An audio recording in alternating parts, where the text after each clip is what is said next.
Hello everyone and welcome to St Ives. This charming Cornish seaside town is bursting with beaches, bakeries, creativity and many things to do.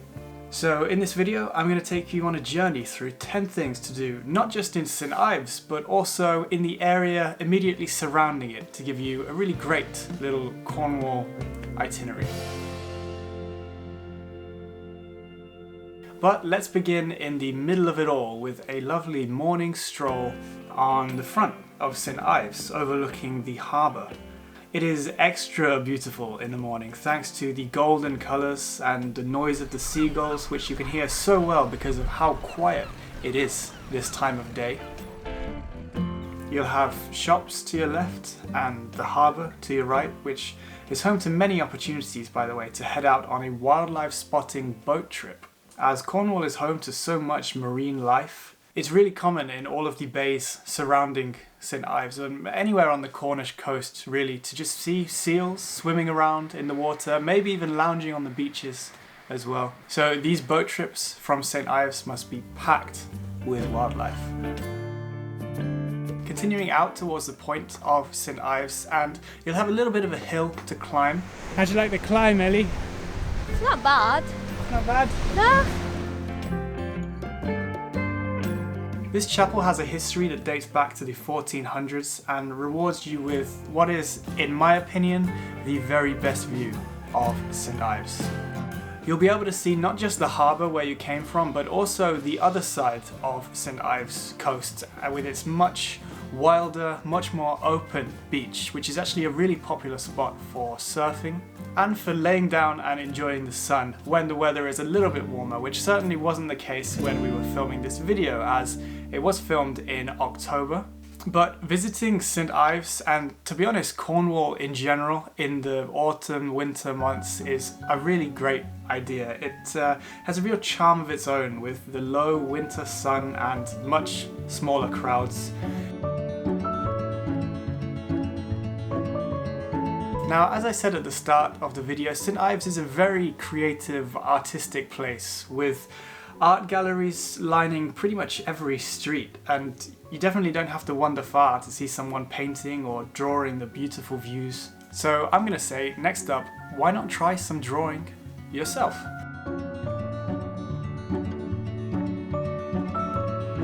It's really nice to capture the heart and the essence of St Ives on paper and to do it live here, and it's a very good souvenir to take home that you've done yourself. There are many opportunities to do a drawing or painting class around St Ives. This is a really relaxing experience and a really great way to appreciate St Ives and take in all the lovely views in their entirety. From the lighthouse to the surrounding coastlines and the architecture. It's a really nice experience, and I think any opportunity to get in touch with your creative side a little bit is definitely not one to be missed. Now, we've seen a lot of the front of St Ives, but now it's time to head into the narrow streets a little bit and see what we find. Each street is filled with independent shops, lots of places to eat, art galleries, and of course, a lot of bakeries.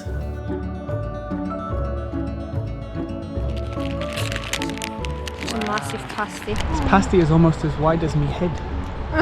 It is wider than my head, actually. It's very Cruffin, yes, it's a cruffin. I didn't know it had a filling. Yeah, it has a filling. It looks a bit odd, but... Taste test later. I can't wait. What you got there, Ellie? Fish and chips. How much fish and chips More did than you fish. get? We got a seafood selection, so it's very exciting. It's been recommended by a local, this place. So it should be good, huh? Hopefully.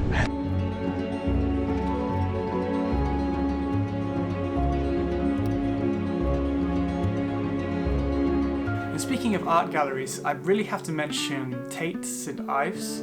If you're interested in contemporary art, there are some really great artworks in here, including works of many famous artists from around the entire world.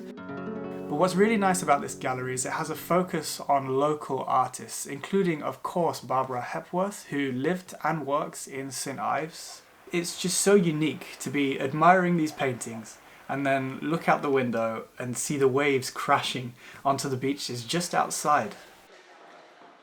I think it's time now to leave St Ives a little bit, because I'd really love to tell you about some locations very close by that I think are really unmissable. The first of which is actually only a 20-minute drive away, and that is St Michael's Mount. Now, we are in England, so we can't always expect the weather to be nice to us, and it was certainly not being very nice to us this day, but to be honest, it created a very interesting feel to this island, which, if you didn't know, is a small tidal island with a stunning castle perched atop it. A causeway emerges when the tide is at its lowest, allowing you to walk there, but if the tide is high, a boat is needed, which was especially fun in the quite literal storm that we were having that day.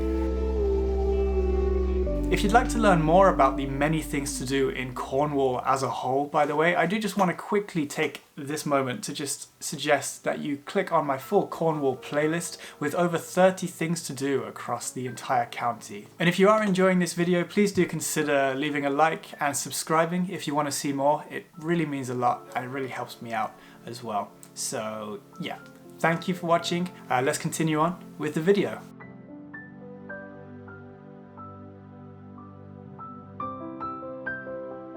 Our next location is just 30 minutes from St Ives, and we're going right down to the very tip of Cornwall. And these landscapes are home to, among many other things, a thriving mining history.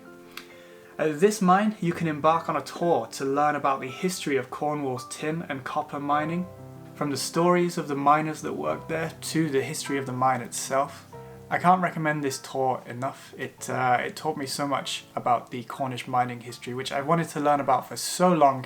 A few interesting snippets of information I discovered is that the tunnels of this specific mine go down to around 600 meters below sea level, and they actually tunnel almost a mile out to sea. There's mushrooms growing on the roof. Whoa! But they're going upwards. That's crazy, yeah? That's crazy. This mine specifically is also home to the last Cornish steam winding engine still in operation in the entire world. It was mind-blowing to see one of these still working and actually getting a demonstration all these years later. And if you do want to learn more about mining in Cornwall, by the way, please do feel free to click on my Cornish mining video, which is up here.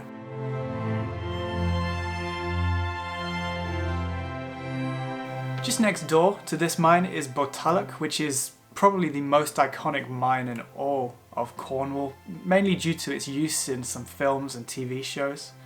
And to be honest, I can see why they used it, because I think it's one of the most dramatic, with these engine houses perched atop these cliffs here. And just a 10-minute drive further on from these mines and you'll find yourself at Land's End, which, how can you resist? It is the westernmost point of England. I'm not going to focus on Land's End itself though, because I want to show you a really unique hidden gem, which is just a short 15-minute walk from Land's End, and that is this shipwreck. The wreck is of the RMS Mulheim, which ran aground here in 2003 after supposedly the chief officer of the ship went to stand up from his chair and got his trousers caught on the lever of the chair and fell over, knocked himself unconscious. And when he awoke, the ship was already bearing down on the coastline.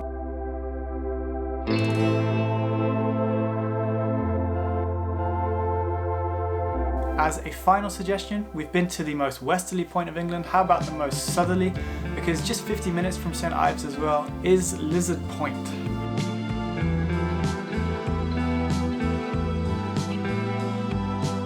This is a perfect place for some more seal spotting, and the exquisite Kynance Cove, which is one of Cornwall's most beautiful beaches, is right next to it.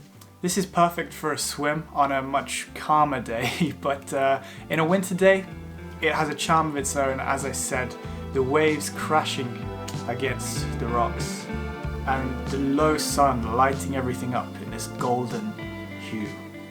I really don't think I have to speak much about these places. I think the footage just It speaks for itself. And so, there you have it. This has been a guide to St Ives and its surroundings.